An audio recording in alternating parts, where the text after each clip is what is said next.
Track number 7 on the album is called Etlela, kurhula, and it's a song I wrote in memory of my late mother, who passed away in 2022.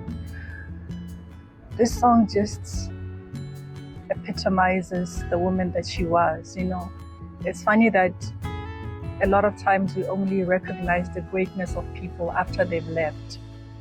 It's only after I didn't have that comfort, after I didn't have that wisdom, after I didn't have that guidance, that I realized how important it truly was. There's a line in my song where I say, "Your quiet strength is what held us together." And truly, she was a solid, strong feminine. So this song truly just describes her to a T, and I wanted it that way to honor her memory. Through the hard times, through the tough trials.